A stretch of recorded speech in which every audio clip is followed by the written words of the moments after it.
Chapter 7. The author's great love of his native country. His master's observations on the constitution and administration of England, as described by the author, with parallel cases and comparisons. His master's observations upon human nature. The reader may be disposed to wonder how I could prevail on myself to give so free a representation of my own species among a race of mortals who are already too apt to conceive the vilest opinion of humankind, from that entire congruity between me and their yahoos. But I must freely confess that the many virtues of those excellent quadrupeds, placed in opposite view to human corruptions, had so far opened my eyes and enlarged my understanding that I began to view the actions and passions of man in a very different light, and to think the honor of my own kind not worth managing. Which, besides, it was impossible for me to do before a person of so acute a judgment as my master, who daily convinced me of 1,000 faults in myself, whereof I had not the least perception before, and which with us would never be numbered even among human infirmities. I had likewise learned from his example an utter detestation of all falsehood or disguise, and truth appeared so amiable to me that I determined upon sacrificing everything to it. Let me deal so candidly with the reader as to confess that there was yet a much stronger motive for the freedom I took in my representation of things. I had not yet been a year in this country before I contracted such a love and veneration for the inhabitants that I entered on a firm resolution never to return to humankind, but to pass the rest of my life among these admirable Houyhnhnms in the contemplation and practice of every virtue, that I could have no example or incitement to vice. But it was decreed by fortune, by my perpetual enemy, that so great a felicity should not fall to my share. However, it is now such comfort to reflect that in what I said of my countrymen, I extenuated their faults as much as I durst before so strict an examiner, and upon every article gave as favorable a turn as the matter would bear. For indeed, who is there alive that will not be swayed by his bias and partiality to the place of his birth? I have related the substance of several conversations I had with my master during the greatest part of the time I had the honor to be in his service, but have, indeed, for brevity's sake, omitted much more than is here set down.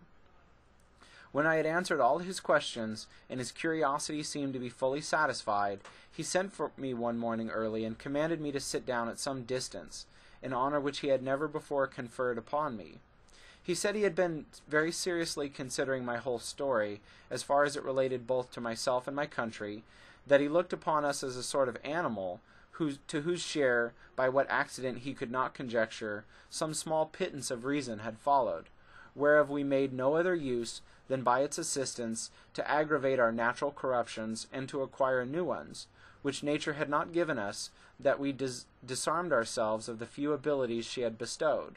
had been very successful in multiplying our original wants, and seemed to spend our whole lives in vain endeavors to supply them by our own inventions, that, as to myself, I was manifest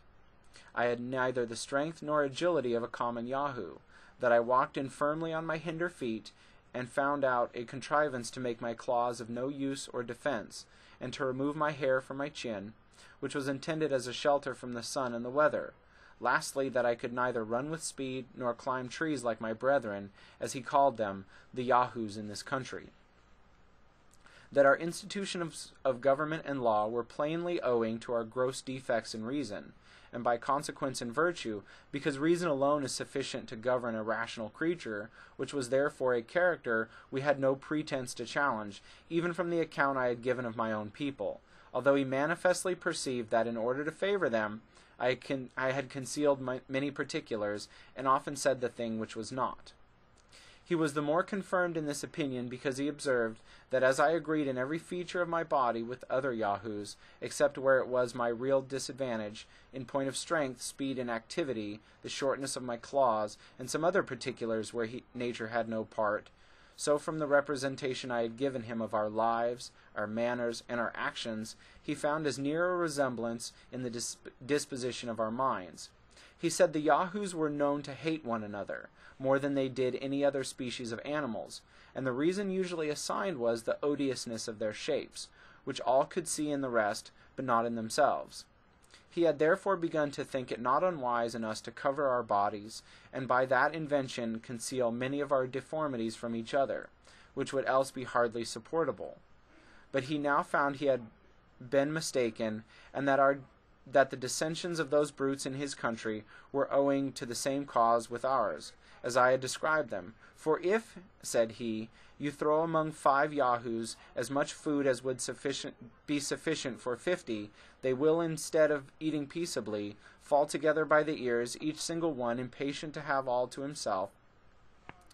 And therefore a servant was usually employed to stand by while they were feeding abroad, and those kept at home were tied at a distance from each other, that if a cow died of age or accident before a Houyhnhnm could secure it for his own Yahoos, those in the neighborhood would come in herds to seize it, and then would ensue such a battle as I had described, with terrible wounds made by their claws on both sides, although they seldom were able to kill one another for want of such convenient instruments of death as we had invented. At other times the like battles have been fought between the Yahoos of several neighborhoods without any visible cause, those of one district watching all opportunities to surprise the next before they are prepared. But if they find their project has miscarried, they return home, and for want of enemies engage in what I call a civil war among themselves. That in some fields of his country there are certain shining stones of several colors, whereof the Yahoos are violently fond, and when part of those stones is fixed in the earth, as it sometimes happens, they will dig with their claws for whole days to get them out, and then carry them away, and hide them by heaps in their kennels, but still looking around with great caution for fear their comrades should find out their treasure. My master said he could never discover the reason for this unnatural appetite, or how these stones could be of any use to a Yahoo, but now he believed it might proceed from the same principle of avarice which I had ascribed to mankind, that he had once, by way of experiment, privately removed a heap of these stones from the place where one of his Yahoos had buried it, whereupon the sordid animal, missing his treasure, by his loud lamenting brought the whole herd to the place, there miserably howled, and then fell to biting and tearing the rest, began to pine away, would neither eat nor sleep nor work till he ordered a servant privately to convey the stones to the same hole, and hide them as before, which when his Yahoo had found, he presently recovered his spirits and good humour, but took care to remove them to a better hiding place, and has ever since been a very serviceable brute. My master further assured me, which I observed myself, that in the fields where the shining stones around the fiercest and most frequent battles are fought, occasioned by perpetual inroads of the neighboring Yahoos, he said it was common when 2 Yahoos discovered such a stone in the field, and were contending which of them should be the proprietor, a third would take the advantage and carry it away from them both, which my master would needs contend to have some kind of resemblance with suits at our law. Wherein I thought it for our credit not to undeceive him, since the decision he mentioned was much more equitable than many decrees among us, because the plaintiff and the defendant there lost nothing besides the stone they contended for, whereas our courts of equity would never have dismissed the cause, while either of them had anything left. My master, continuing his discourse, said, there was nothing that rendered the Yahoos more odious than their undistinguishing appetite to devour everything that came in their way, whether herbs, roots, berries, the corrupted flesh of animals, or all mingled together. And it was peculiar in their temper that they were fonder of what they could get by rapine or stealth at a greater distance than much better food provided for them at home. If their prey held out, they would eat till they were ready to burst, after which nature had pointed out to them a certain root that gave them a general evacuation. There was also another kind of root, very juicy, but somewhat rare and difficult to be found, which the Yahoos sought for with much eagerness, and would suck it with great delight. It produced in them the same effects that wine has upon us. It would make them sometimes hug, and sometimes tear one another. They would howl and grin and chatter and reel and tumble, and then fall asleep in the mud. I did indeed observe that the Yahoos were the only animals in this country subject to any diseases, which however were much fewer than horses have among us, and contracted not by any ill treatment they meet, but by the nastiness and greediness of that sordid brute. neither has their language any more a general appellation for those maladies, which is borrowed from the name of the beast, than called Yahu, or Yahu's evil, and the cure prescribed is a mixture of their own dung and urine, forcibly put down the Yahu's throat. This I have since often known to have been taken with success, and do here freely recommend it to my countrymen for the public good as an admirable specific against all diseases produced by repletion. As to learning, government, arts, manufactures, and the like, my master confessed he could find little or no resemblance between the Yahoos of that country and those in ours, for he only meant to observe what parity there was in our own natures.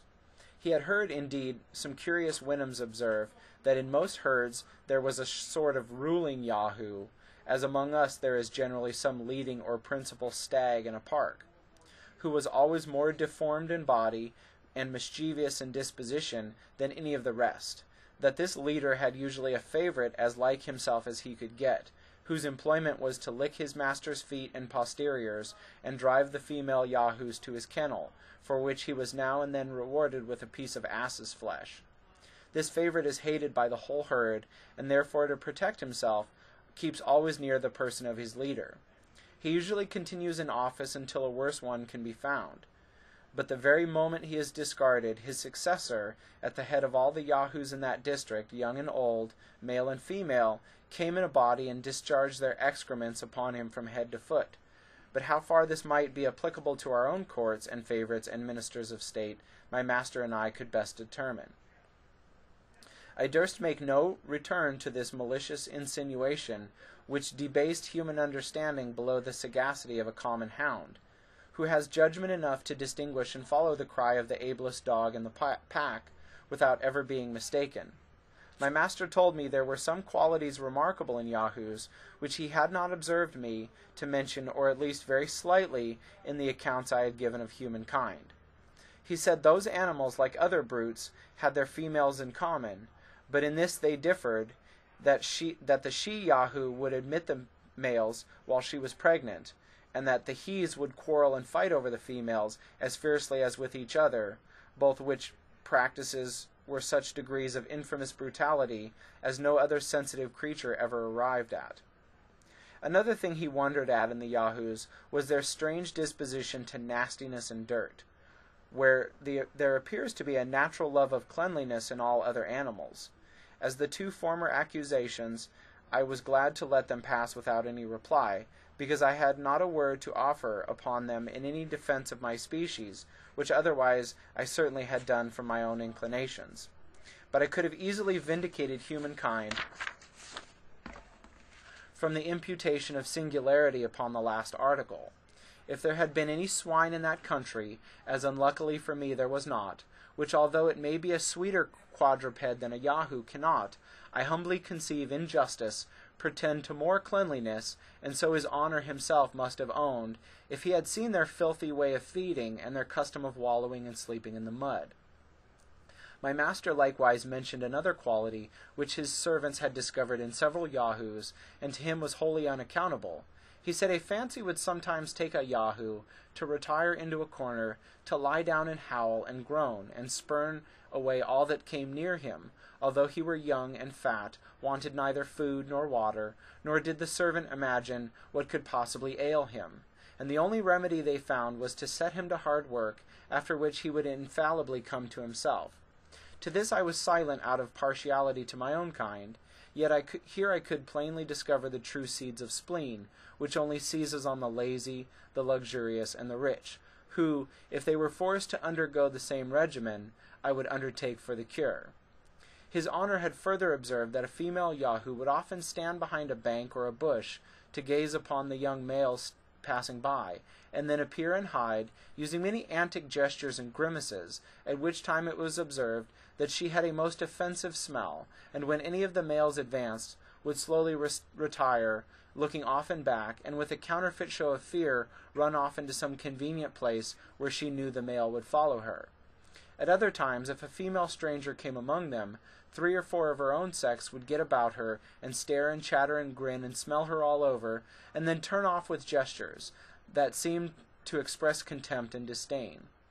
Perhaps my master might refine a little in these speculations, which he had drawn from what he observed himself, or had been told by others. However, I could not reflect without some amazement and much sorrow that the rudiments of lewdness, coquetry, censure, and scandal should have placed by instinct in womankind. I expected every moment that my master would accuse the Yahoos of those unnatural appetites in both sexes so common among us. But nature, it seems, had not been so expert a schoolmistress, and these politer pleasures are entirely the productions of art and reason on our side of the globe.